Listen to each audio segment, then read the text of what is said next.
Praise the Lord. మీ అందరకు ప్రభు నామమున వందనములు.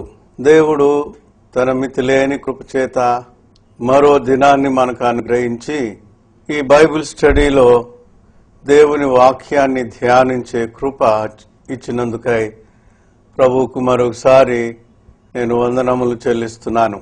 ప్రభు బిడ్డలారా, ఈ దినం కొలసి సంఘమును గురించి ధ్యానం చేస్తాం. ఈ ధ్యానానికి ముందు చిన్న ప్రార్థన చేసుకుని ప్రారంభించుకుందాం. మహాఘనుడవైన తండ్రి, ఈ నూతన దినము మాకు అనుగ్రహించినందుకై స్తోత్రములు. ఈ దినాన కొలసి పత్రికను ధ్యానించుకోవటానికి ఎంతో భారమిచ్చి మాకు నేర్పిస్తున్నందుకు వందనాలు. ఆత్మదేవా, మీరే మాట్లాడండి, కార్యమును చేయండి. కలువరి రక్తధారలు మాపై ప్రోక్షించుకుంటూ అనేకులు ఎంతో ఆసక్తితో తమ పనులను ప్రక్కన పెట్టి వాక్యం కొరకు టీవీ ఎదురుగా కూర్చొని ఆశపడి ఉన్నారు. ఆ బిడ్డలను మీరు దీవించి వాక్యం ద్వారా ఆదరించి బలపరిచి విశ్వాస్యతలో పెంచి పరిపూర్ణతలోకి రాగలుగునట్లుగా ఈ దిన దీవెనలతో నింపబడినట్లుగా కృప చేయుమని ప్రభువైన యేసు నామమున ప్రార్థిస్తున్నాను తండ్రి, ఆమేన్. ప్రభు బిడ్డలారా, కృత నిబంధనలోని పత్రికలలో కొలస్సీయులకు రాసిన పత్రిక చాలా విశిష్టమైనది అని మనం చెప్పుకోవచ్చును. అపోస్తలుడైన పౌలు తన రోమాలోని మొదటి చెరలో 4 పత్రికలు రాసినాడు. అవి ఎఫెసీ పత్రిక, 2 ఫిలిప్పీలకు రాసిన పత్రిక, 3 కొలస్సీయులకు రాసిన పత్రిక, 4వది ఫిలోమోనుకు రాసిన పత్రిక. ఇదివరకే మనం ధ్యానం చేశాం. ఇప్పుడు కొలస్సీ పత్రికకు వెళదాం. కొలస్సీయులకు వ్రాసిన పత్రిక. రోమాలో అపోస్తలుడైన పౌలు క్రీస్తు శకం 61-63 కాలంలో చెరలో ఉన్నాడు. ఈ చెరలో నుండి ఈ పత్రికను వ్రాసినట్లు మనము గ్రహించగలం. పౌలు ఈ సంఘమును స్థాపింపలేదు. ఈ లెటరు వ్రాయినంత వరకు దర్శించను లేదు అని మనం చదవగలం 2వ అధ్యాయం 1వ వచనంలో.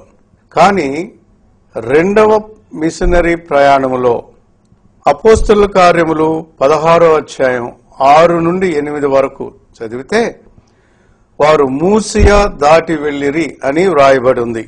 ఇది మూసియా అనే లోయ. ఈ లోయలోనే కొలసి అనే ప్రాంతం ఉంది.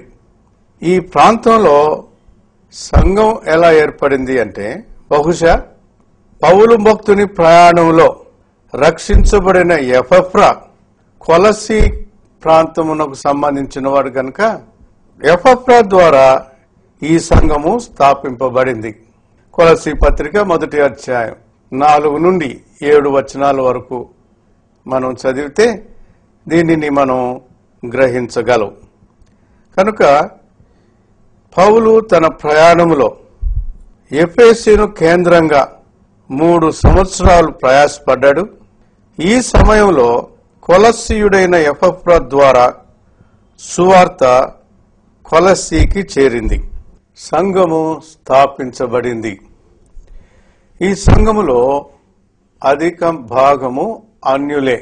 ఈ అన్యులు ఆనాటి రోమా చక్రవర్తి పెట్టే హింసలకు ఆయా ప్రాంతాల నుండి ఇది క్షేమమైన ప్రదేశమని ఇక్కడికి వచ్చి చేరారు. ఇలాగ చేరిన వారికి ఎపఫ్రా సువార్తను ప్రకటించి సంఘముగా ఏర్పడటానికి కృపనిచ్చినాడు.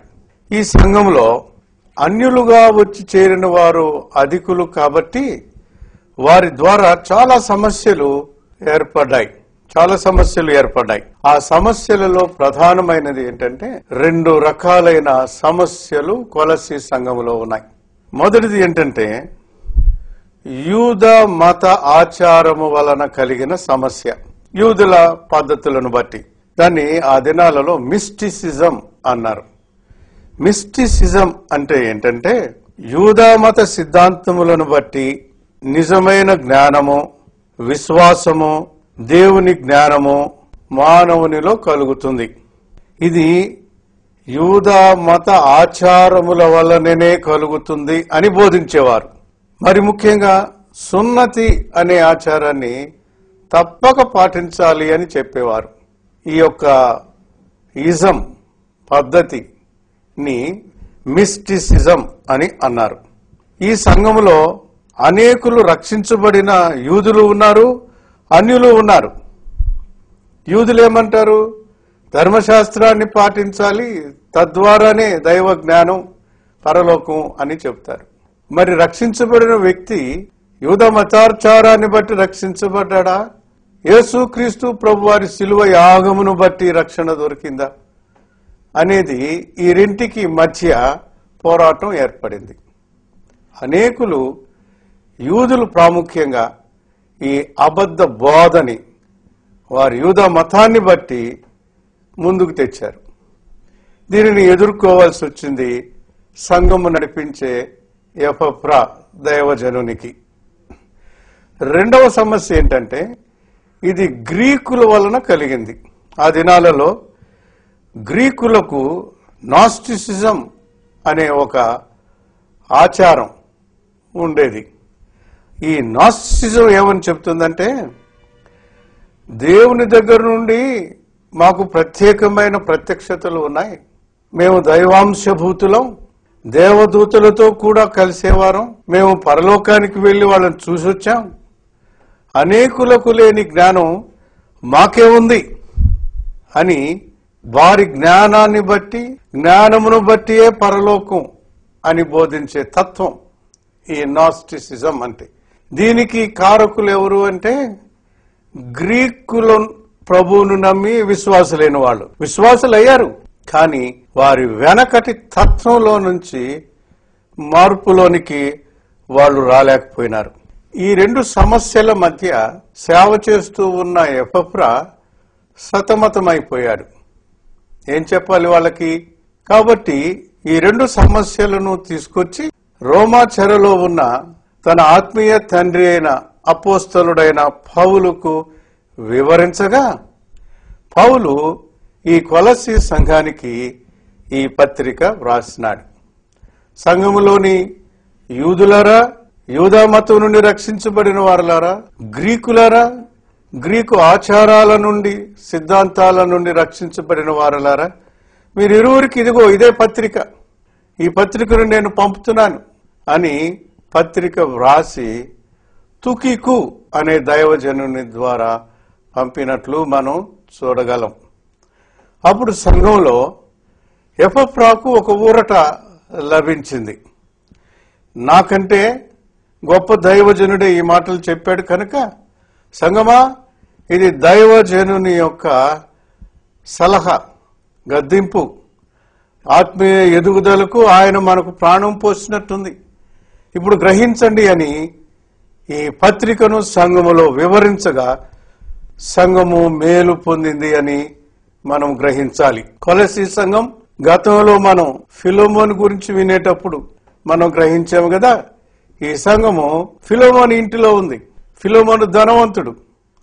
ఫిలోమోన్ ఇంటిలో ఉన్న సంఘంలో ఈ రెండు, ఇటు యూదా మత సమస్య, గ్రీకు సిద్ధాంత సమస్య వచ్చి చేరగా సంఘములోని అటు ఫిలోమోన్ గాని, ఇక ఏ పెద్ద అయినను గాని ఏ మాత్రము ఇక సమస్యకు ముందుకు రాక ఎపఫ్రా ఈ పత్రిక తీసుకురావటం ద్వారా సంఘము మౌనము వహించి గ్రహించి మేలు పొందింది అని మనం గ్రహించాలి.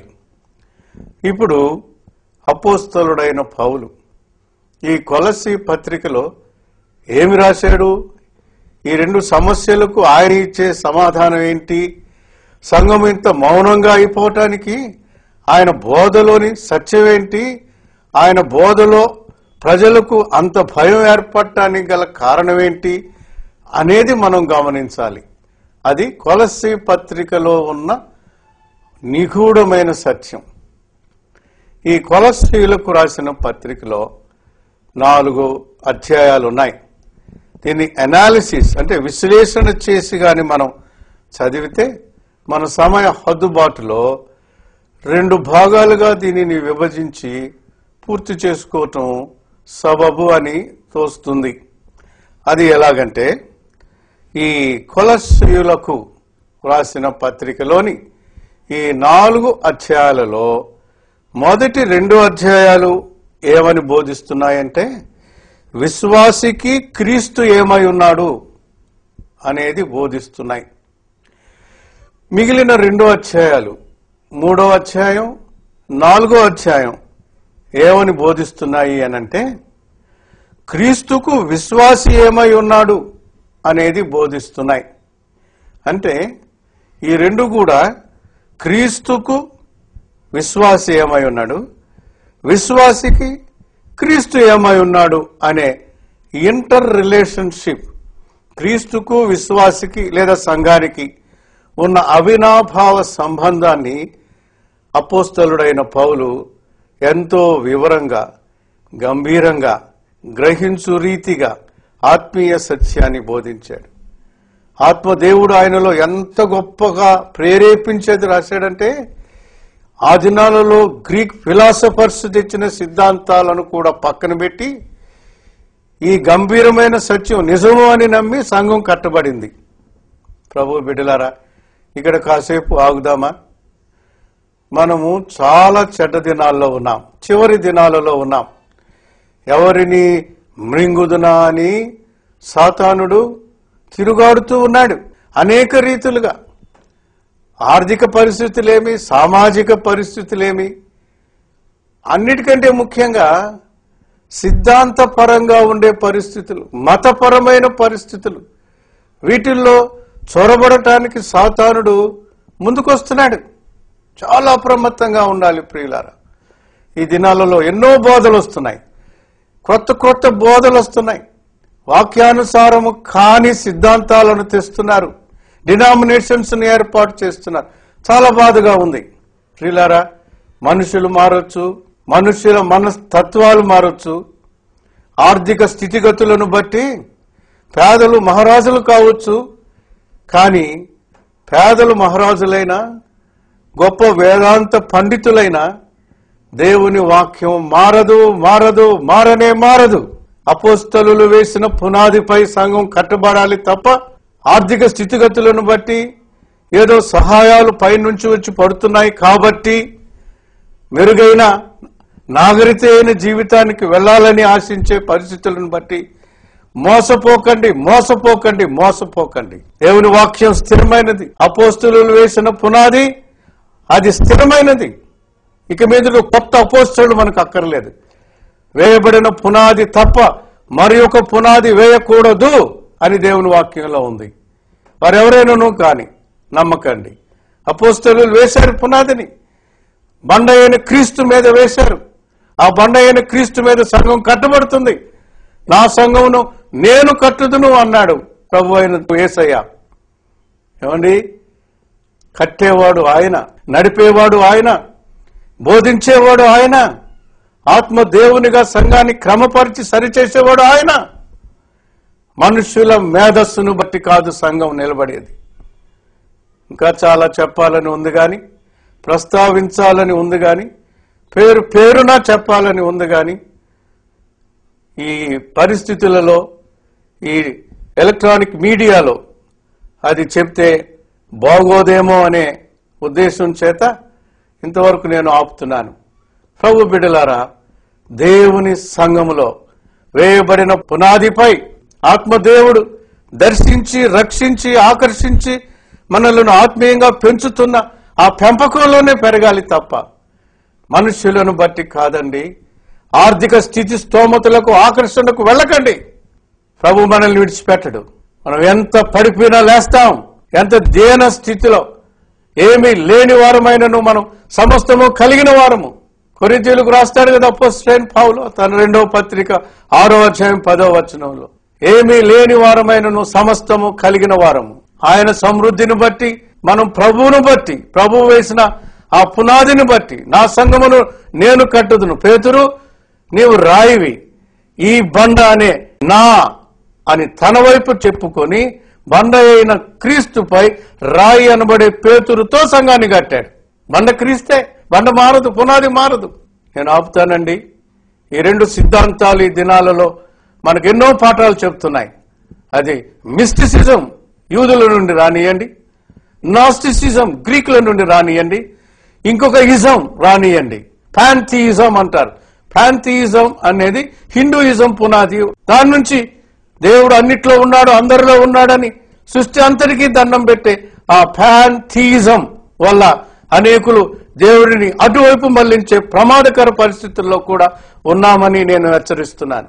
ప్రియులారా, దేవుడు అన్నిటినీ కలుగజేసిన వాడు, ప్రతి సృష్టికి ఆయన కారణభూతుడు. కానీ ఆ సృష్టి దేవుడు కాడు. పాంథియిజంను బట్టి మోసపోకండి, నాస్టిసిజంను బట్టి ఉప్పొంగకండి. అసెటిసిజం అని ఇంకొకటి వచ్చింది. మనం పరిత్యజించాలి.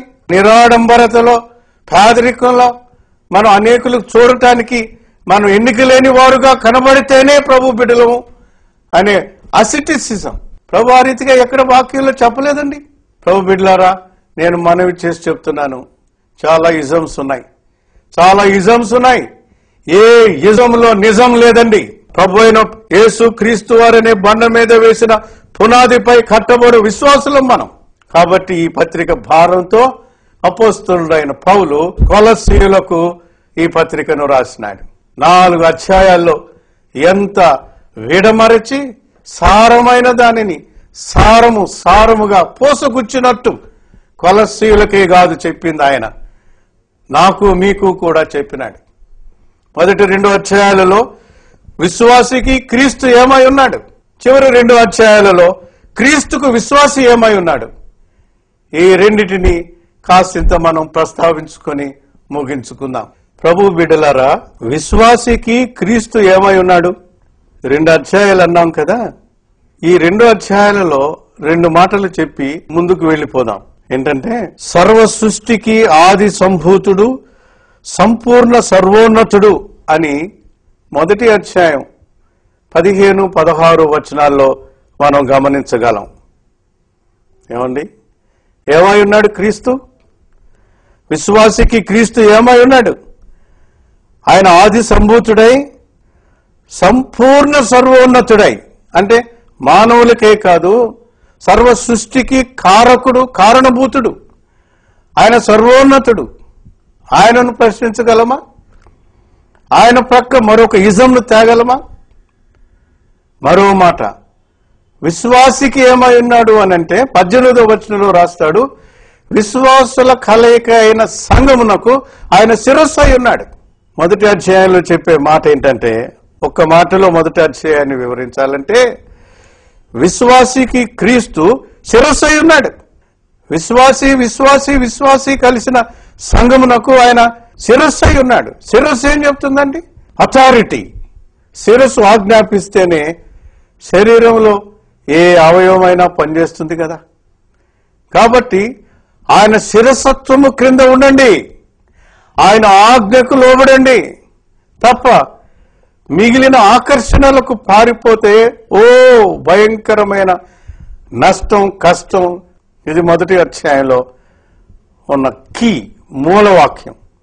ఇంకా చాలా ఉన్నాయి, ఇంతే అనుకోకండి. దయచేసి మీ తీరిక సమయాల్లో మొదటి అధ్యాయాన్ని వచనం అనాలిసిస్ చేసి చదివితే ఇంతే కాక చాలా లోతైన సత్యం గ్రహించగలం. కనుక దయచేసి గమనించండి. శిరసత్వము క్రింద ఉన్నాం. మనకు ఆయన శిరస్సు అయి ఉన్నాడు, ఆయన అథారిటీ అయి ఉన్నాడు, అధికారి అయి ఉన్నాడు. ఆయన అధికారము క్రింద మన జీవిత యావత్తు ఉంది. ప్రియులారా, ఎంతకాలం బతుకుతామండి? ఆయన అధికారము కిందకి నువ్వు రాలేకపోతే, వాక్యం వింటున్న ప్రియులారా, ప్రభువుని ఎరగకున్నాను సరే, ఇంతవరకు నీవు ఈ రోజు నేను మీకు బ్రతిమలాడి చెప్పేది ఏంటంటే, యేసుక్రీస్తు ప్రభు నీకు శిరస్సు అయి ఉన్నాడు, దేవుడై ఉన్నాడు, సృష్టికర్త అయి ఉన్నాడు, నీ అంతమెరిగిన దేవుడై ఉన్నాడు. నీ గతం ఎరుగుదువే గాని నీ భవిష్యత్తు ఎరుగుదువా? నీ అంతం ఎరుగుదువా? ఆయన శిరసత్వం క్రిందికి నీవు వస్తే ఎంత క్షేమం, నీ అంతం ఆశీర్వాదకరంగా ఉంటుందని నేను మనవి చేసి చెప్తున్నా. ప్రారంభము ఎట్లుందో, ఎవరెవరికి ఎట్లా ఉందో, ఎట్లా జరిగిపోయిందో అది కాదండి. గతంలోని ప్రారంభాన్ని విడిచిపెడదాం, మర్చిపోదాం. ఇక ముందున్న దినాల్లో మన అంతం కొరకు పాకులాడుతున్నాగా. ఎక్కడ ముగిస్తావు నీ జీవితాన్ని? ప్రభువైన యేసు క్రీస్తులోనికి నీవు వచ్చిన ఎడల నీ అంతము క్షేమం, రక్షణ, నిరీక్షణ కలిగి సంతోషంతో కన్నుమూస్తావు. దినదినము ఆయన ఆధిపత్యం, అధికారం, శిరసత్వం క్రింద నీ ప్రతి అక్కర తీర్చబడుతుంది. ఇది మొదటి అధ్యాయంలోని సారం. రెండో అధ్యాయానికి వెళదామా? రెండో అధ్యాయంలో బుద్ధి, జ్ఞాన, సర్వ సంపదలు ఆయన యందు గుప్తమై ఉన్నాయని చెప్తాడు అపోస్తలుడైన పౌలు కొలస్సీయుల సంఘానికి. నీ బుద్ధి కాదండి, నీ బుద్ధితో నాస్టిసిజం వచ్చింది, అసిటిసిజం వచ్చింది, ఇంకేదో పద్ధతులు వచ్చాయి. కానీ దేవుడు బుద్ధి, జ్ఞాన, సర్వ సంపన్నుడు. ఆయన జ్ఞానము మితిలేనిది. ఆయన మన మనస్తత్వం ఎరుగును, మన స్థితిగతులను ఎరుగును. మన పరిస్థితులలో ఏ ఏ పరిస్థితుల ప్రభావంతో ఈనాడు నీవు ఈ నాస్టిసిజం, మిస్టిసిజం, అసిటిసిజం అంటున్నావో, ఈ పద్ధతులన్నీ కూడా మానవ కల్పితాలు. యేసు క్రీస్తు ప్రభువులో ఉన్న వారికి బుద్ధి, జ్ఞాన, సర్వ సంపదలు గుప్తమై ఉన్నాయి. ఆయనే బోధకుడు, ఆయనే సర్వ సంపదలనిచ్చు దేవుడు. యేసు ప్రభువులో ఉన్నవారు సర్వ సంపదలు కలిగిన వారండి. దేవుని వాక్యం బైబిల్ చెప్తుంది, మీలో బీదలు ఉండనే ఉండరు. ప్రభు సర్వ సంపన్నుడు. క్రైస్తవులు పేదలు కాదు. క్రైస్తవులు ఏదో కృంగిన వారు, బలహీనులు కాదు, కాదు, ముమ్మాటికి కాదు. బుద్ధి, జ్ఞాన, సర్వ సంపదలు కలిగిన ఐశ్వర్యవంతులు అని రెండవ అధ్యాయంలో మనము గమనించగలం. ఇది క్రీస్తు ఏమై ఉన్నాడు మీరు చెప్పండి. ఇప్పుడు ఇంత తేటగా వాక్యం రాసి పెడితే విశ్వాసికి అనగా నీకు నాకు క్రీస్తు ఏమై ఉన్నాడు? ఆయన శిరసత్వం క్రిందకి, ఆయన సమృద్ధి అయిన ఐశ్వర్యం క్రిందకి వచ్చి నేను ఐశ్వర్యవంతుడను అని ఈ లోకంలో నీవు బ్రతుకున్న దినాల్లోనే రుజువు చేయగలవు సహోదరుడా, సహోదరి. ఇది కొలస్సీయులకు రాసిన పత్రికలోని మొదటి 2 అధ్యాయాలలో అపోస్తలుడైన పౌలు కొలస్సీయులకు చెప్పే విషయం, బోధ. ఇక మిగిలిన 2 అధ్యాయాలకు వెళదామా? సమయం కొద్దిగా ఉంది కనుక రెండవ భాగం ఏంటంటే క్రీస్తుకు విశ్వాసి ఏమై ఉన్నాడు. ఇది 3వ అధ్యాయం 4వ అధ్యాయంలో మనం గ్రహించగలం. 2 అధ్యాయాలు కదా. 3వ అధ్యాయంలో మనం గమనిస్తే యేసు క్రీస్తు ప్రభువుని ఎరిగిన విశ్వాసి నవీన స్వభావమును ధరించిన నూతనత్వం గలవాడై ఉన్నాడు. బా, ఎంత గొప్ప వాక్యం అండి. డబ్బు మానుస్తుందా? మన చెడు నడవడిని, చేదైన వేరు, వేప చెట్టు చూడ కాయ చేదు, ఈయన చేదు, ఆకు చేదు, చివరికి వేరు కూడా చేదే. ఎవరు తీపి చేయగలరు? మానవ బ్రతుకు చేదుతో నిండి ఉంది. కానీ ప్రభువైన యేసు క్రీస్తు వారు అనే నిత్య జీవపు ఊట ఎదుకు వచ్చి అంటుకట్టబడితే, పుల్లమామిడికి తీయమామిడి అని అంటుకట్టబడితే పుల్లమామిడి తీపుగా మారినట్టు పాత పాప చెడు నైజ స్వభావం మారి అసహించుకునేంత స్థితికి తేబడిన వారమై నూతన స్వభావం కలిగిన వారమవుతాం. ఎంత గొప్ప ధన్యత. ఇది 3వ అధ్యాయంలో అపోస్తలుడైన పౌలు కొలస్సీయులకు రాస్తున్నాడు ఈ మాట. నాస్టిసిజం ద్వారా దేవదూతలను దూషించి కొత్త స్వభావం వచ్చి పరలోకానికి వెళ్తారు అంటారా? దేవదూతలు మీకు ప్రాణం పెట్టారా? ప్రభువైన యేసు క్రీస్తు వారి శిలువ రక్త ధారల చేత కొనబడి, కడగబడి, పరిశుద్ధపరచబడిన విశ్వాసి నీవు నేను. ఇంకా ఈ సత్యంలోనికి రాని వారులారా ఎవరైనా మీలో ఉంటే మనం చేసి చెప్తున్నారండి ఈ సత్యంలోకి. ప్రభువైన యేసు క్రీస్తు ఒక్కరే నూతన స్వభావం, నవీన స్వభావం, పరలోక తత్వం, పరిశుద్ధత్వం, నీతిమత్వం ఇవ్వగలిగిన దేవుడని నేను మనవి చేస్తున్నాను. చివరి అధ్యాయానికి వెళ్దాం. మరో మాట 4వ అధ్యాయంలో క్రీస్తుకు విశ్వాసి ఏమై ఉన్నాడని చెప్తున్నాం కదా. 3వ అధ్యాయంలో ఏమని చెప్పబడి ఉంది? క్రీస్తుకు విశ్వాసి నవీన స్వభావము ధరించిన పరలోక పౌరుడై ఉన్నాడు.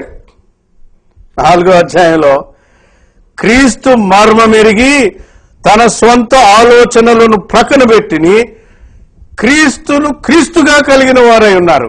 అంటే అర్థం ఏంటండి? మన దేవుని పేరు యేసు క్రీస్తు అన్నాం. యేసు అంటే రక్షకుడు, క్రీస్తు అంటే మెస్సయ, రక్షించటానికి అధికారం కల దేవుడు.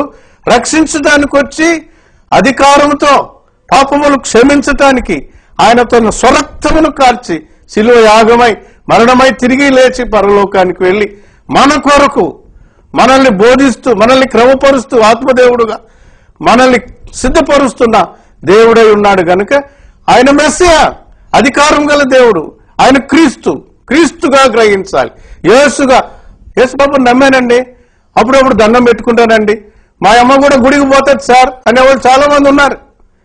యేసు యేసు యేసు అనేవాళ్ళు చాలా మంది ఉన్నారు. క్రీస్తు అంటే యేసు నిన్ను రక్షిస్తాడు, రైట్, కాదని లేదండి, యేసు అనండి. అదే సమయంలో క్రీస్తు అనే అనుభవానికి రా. ఏంటి అనుభవం?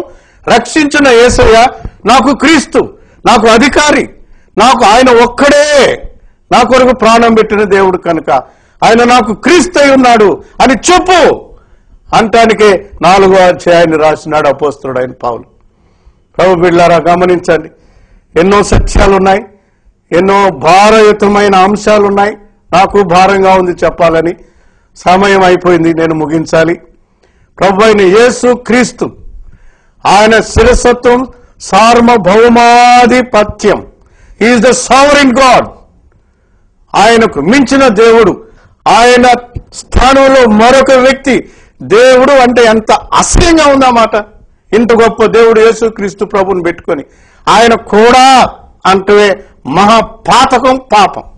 ఆయనే అనే మాట కొలస్సీలో నేర్చుకోవాలని అపోస్తలుడైన పౌలు 4 అధ్యాయాలు కొలస్సీలకు రాసినాడు. ప్రభు బిడ్డలారా, నేను మనవి చేసి ముగిస్తున్నా.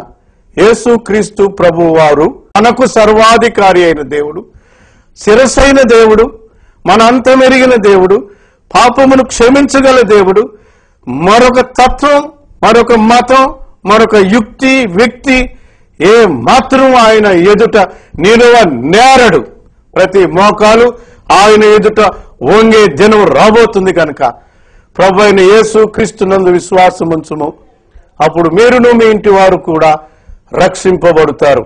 దేవుని వాక్యంలో రాయబడిన మాట. ఆ రీతి కృప ప్రభు మీకు దయచేయునుగాక. చిన్న ప్రార్థన చేసి నేను ముగిస్తాను. పరిశుద్ధుడు అయిన తండ్రి, కొలసీ పత్రిక ద్వారా మమ్మల్ని దర్శించినందుకై మిమ్మల్ని స్తుతించుకొనుచున్నాం. ఎన్ని అమూల్యమైన సత్యాలు మా కొరకు దాచి రాసినావే ప్రభువా. అవి బయటికి తెచ్చి ప్రకటించడానికి కృప ఇచ్చినందుకు వందనాలు ప్రభువా. అపోస్తలుడైన పౌలు ఆయనలో ఉన్న భారాన్ని కొలసీ సంఘానికి పంచుకోగా ఆత్మదేవుడుగా అది మాకు ఈనాడు బయలుపరిచి హెచ్చరించి మమ్మల్ని బాగు చేయటానికి మమ్మను ప్రేమించినావా తండ్రి, నీకు స్తోత్రములు. ఇవి నా మాటలు కాదు, మానవ ప్రయత్నం కాదు, ఇది పరలోక దేవుని నిత్య సత్యం అని వినే అనేకులకు ఈ సత్యం అందించాలని మీరు నిర్ణయించి జరిగించిన ఈ కార్యమును బట్టి స్తోత్రములు. ఈ కార్యము నీ చేతుల్లో పెడుతున్నాను నాయన. ఈ మాటలు జీవపు ఊటలై నిత్య జీవ ఫలాలు ఫలించటానికి జీవము కలిగిన విత్తనాలై విన్న ప్రతి వారి హృదయంలో నాటబడి నీరు పెట్టి ఫలింపులోనికి తేబడినట్లుగా వర్ధిల్ల చేయమని ప్రార్థిస్తున్నాను తండ్రి. కుల, మత, ఆర్థిక, సామాజిక వ్యత్యాసాలన్నిటినీ ప్రక్కన పెట్టి యేసు ప్రభు యొక్క అధికారం క్రిందకు వచ్చి పరలోక రాజ్యంలో సదాకాలం ఉండాలని ఆశించే హృదయం గలవారిగా విన్న ప్రతి వ్యక్తిని ప్రభువా మీరు సిద్ధపరచుమని, ఆశీర్వదించుమని, పరిచర్యను ఆశీర్వదించుమని, ఈ ప్రయాసను ఆశీర్వదించుమని ప్రభు అయిన యేసు నామమున ప్రార్థిస్తున్నాను తండ్రి. ఆమేన్. తండ్రి అయిన దేవుని ప్రేమయు, ప్రభు అయిన యేసయ్య కృపయు, పరిశుద్ధాత్మ దేవుని నిత్య సన్నిధి సదాకాలము మనకు తోడై ఉండునుగాక. ఆమేన్. God bless you. దేవుడు మిమ్మను దీవించునుగాక.